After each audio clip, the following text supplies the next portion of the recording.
Boa noite, gente. Espero que vocês estejam bem.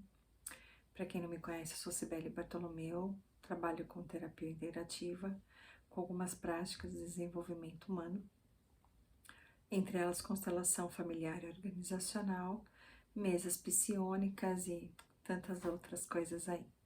Mas hoje eu estou retornando para falar de um outro tema, é um tema que acredito ser muito importante, que é o tema de relacionamento. E o primeiro tópico desse tema é comunicação.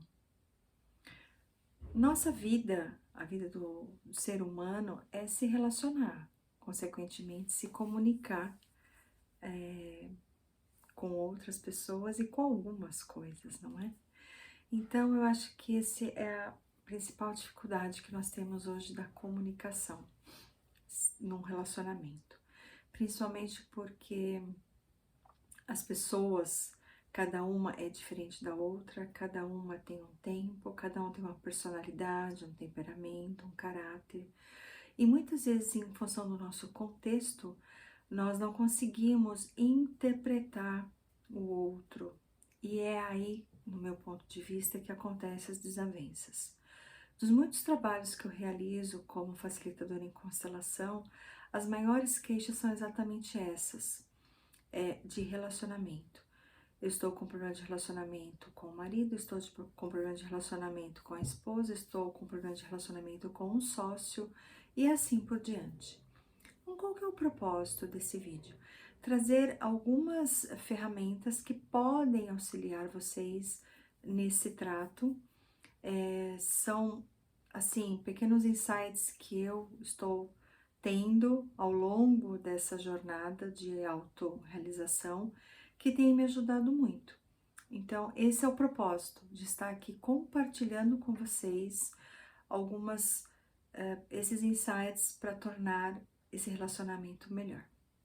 Muito bem, eu acho que o relacionamento é um tema muito abrangente e envolve muitas coisas. Eu fiz até uma pequena listinha aqui do que falar para poder ter um começo, um meio e um fim nesse papo.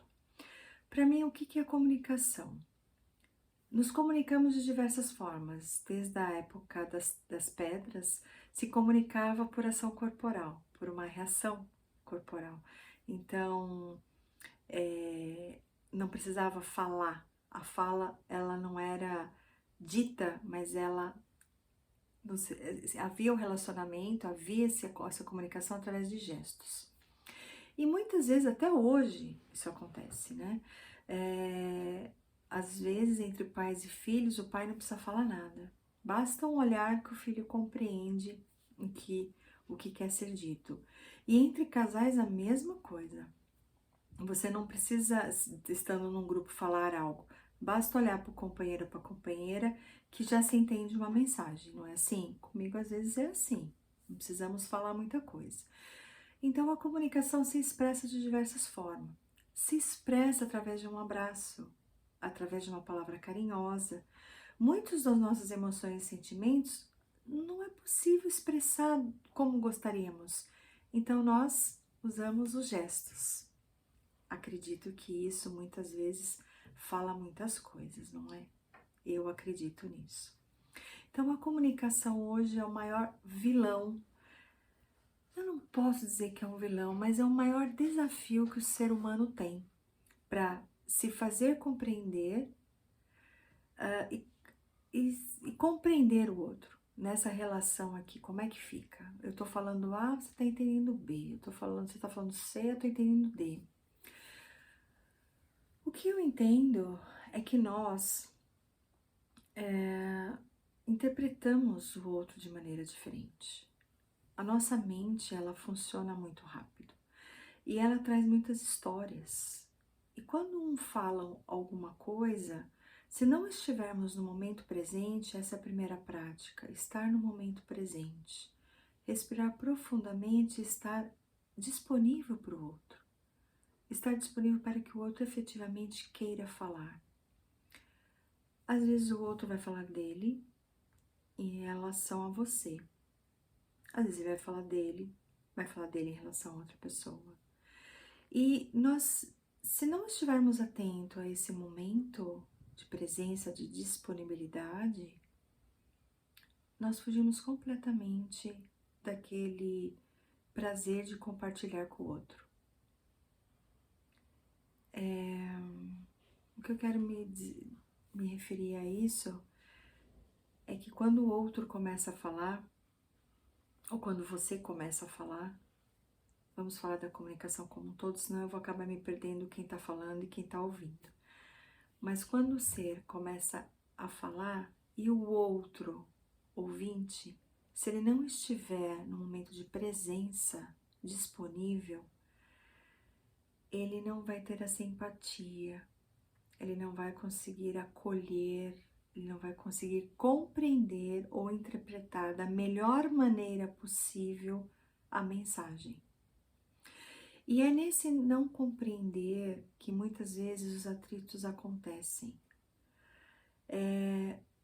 Numa comunicação pacífica, você senta e conversa, fala, e o outro está aberto para ouvir e ele permite que você fale. Numa conversa mais agitada, mais conturbada, os dois estão tão fora do eixo, tão deslocados, que nada dali vai sair positivo. Um vai ficar mais magoado que o outro, um vai ficar com raiva, um vai sair correndo, o outro vai chorar, o outro vai gritar e não vai se resolver o problema. Então, a primeira prática que eu gostaria de trazer para vocês é assim: esteja no momento presente, esteja realmente focado no outro.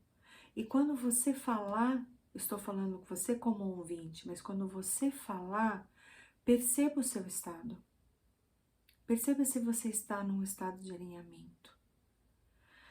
É uma coisa que me veio agora que é assim, mas quando a gente está tranquilo, a gente conversa numa boa. O maior problema é quando a gente está alterado. Nós estamos com as nossas emoções alteradas. Essa é uma outra prática da mente serena. Se você não está num momento sereno, consciente, não fale. Sabe por quê? Porque você vai magoar, você vai ferir, você vai agredir. E existem várias formas de agressão, não é só a forma física. Nós muitas vezes agredimos e somos agredidos através de palavras, a palavra de gestos. Então, calma, respira fundo. Tem uma frase de, acho que é Chico Xavier ou de Emmanuel, eu não me lembro exatamente, mas quer dizer assim: no momento de raiva, de ira, ou de tristeza, ou de mágoa, tome um copo d'água e fique com aquela água na sua boca por 10 segundos, conte até 10. Porque assim você evita de falar aquilo que não deve, de ferir o outro indevidamente e ainda receber o troco, porque é acreditado aquilo a gente gosta de falar, mas não gosta de receber, né? Então, todo momento de calma, de tranquilidade, de consciência. O que eu estou falando é verdadeiro? É verdade? A minha emoção, meu sentimento naquele momento é verdade? Ele é bom? Ele é útil? Porque se não for esses 3, não fale, fique em silêncio. Você fique em silêncio e permite que o outro também fique em silêncio. A comunicação num relacionamento, eu tô falando, da maneira como eu estou falando, parece que é só uma comunicação de casal, né? Mas não é. Isso se aplica em qualquer instância da nossa vida.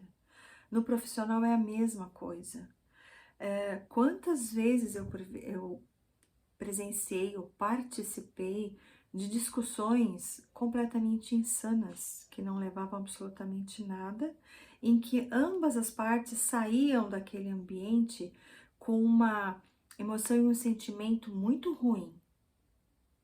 Um julgando o outro, um criticando o outro, um julgando o outro de uma maneira assim absurda e não real. Isso que acontece quando nós faltamos com o nosso estado de presença, com o nosso estado de espera, o que está acontecendo agora? O outro está nervoso? Calma. O outro vai falar? Calma. Normalmente numa conversa, o outro às vezes não se refere à nossa pessoa, ele está falando de nós, mas não se refere a nós. Eu acho bem interessante que nós temos 2 ouvidos, né? Muito perto da boca. Então, quando nós proferimos as palavras ao outro, energeticamente falando, agora eu vou pular para uma outra situação, para energeticamente falando, nós estamos falando para nós. Sejam as coisas boas ou sejam as coisas não tão boas. É importante verificar isso. O que eu projeto no outro também, numa comunicação. E criamos uma expectativa muito grande, nós fazemos do outro um ideal. E quando nós conversamos, a gente cria essa expectativa, nós criamos uma história na nossa cabeça que a gente acha que é a história perfeita, e não é. Eu vou interpretar o que o outro está dizendo e ele também, ela também vai interpretar o que eu estou dizendo. Esse meio de campo só acontece assim, eu digo meio de campo é a comunicação só dá certo quando um está disponível para o outro, compreendendo e entendendo e verificando se o que você entendeu é exatamente aquilo que o outro quer falar. Ouvir algo assim, você está querendo me dizer isso? É isso que você diz? É isso que eu estou entendendo? Não é? E permitir que essa comunicação seja clara, que ela seja harmoniosa, que ela não seja conflituosa. Essa é a verdade. Então, isso é a primeira parte que eu gostaria de falar sobre o relacionamento. É só um en passant, é uma coisa muito rápida, que, como eu falei, o meu propósito dos vídeos é trazer as minhas experiências, é o que eu estou vivenciando, que eu estou experienciando, que está dando certo para mim, que está me levando para um estado de paz. E o compartilhar isso é muito gratificante. Eu não sei se eu me fiz me entender, se eu consegui me comunicar com vocês, dizendo como que funciona a comunicação. Além de ela funcionar através dos nossos aparelhos de garganta, boca, ouvido e olhos, há muito mais atrás disso. Existem as nossas emoções que fluem através dessa comunicação. Existem os nossos pensamentos quando nós nos comunicamos. É algo muito maior e muito mais sutil. Eu estava lendo um livro há pouco tempo, A Linguagem da Paz em um Mundo de Conflitos, de Marshall Rosenberg. E eu separei uma frase que não é dele, mas é uma frase que me chamou a atenção, que eu quero compartilhar com vocês. Vamos ver. Eu marquei tão bem que eu agora não acho. Achei. A grande revolução de nossa geração é a dos seres humanos que, ao mudarem suas atitudes mentais, conseguem mudar os aspectos externos de suas vidas. Essa frase é de Marilyn Ferguson, do livro do Marshall Rosenberg. E eu acredito muito nisso. Quando nós temos, ela chama de padrão mental, de mudar esses padrões mentais, que para mim eu colocaria como uma consciência. Estar consciente do que nós vamos falar é bem importante para saber como que o outro vai interpretar. Às vezes nós ferimos mesmo, machucamos de verdade. Mesmo aqueles que falam assim, ah, mas eu tenho que falar a verdade. Qual verdade? A sua verdade? Que verdade é essa? Então, se questionar o que eu tô falando é verdade, é útil, é bom, eu vou ajudar o outro a crescer ou eu vou torná-lo ainda uma pessoa difícil? Pensa nisso com carinho. Amanhã eu gostaria de trazer outros temas sobre o relacionamento, sobre algumas leis que regem os nossos relacionamentos. Acho que esse primeiro tema que eu trouxe já traz até uma das primeiras leis, que é a lei da palavra. Mas fica aqui para você pensar como você se comporta na sua comunicação. E em nenhum momento eu estou dizendo para você não dizer aquilo que você sente, ao contrário. Expressar as nossas emoções, aquilo que a gente recebe, também é importante, porque elas podem estar ancoradas em em alguma crença, em algum padrão familiar, em algum trauma. É importante. E o outro estando disponível, certamente ele vai te ajudar. Isso é a principal razão de que nós estamos sempre com alguém ao nosso lado. Essas pessoas são aquelas que vão nos mostrar, vão nos identificar o que nós precisamos nos tornar melhores e vice-versa, tá bom? Um beijo no seu coração e fiquem com Deus.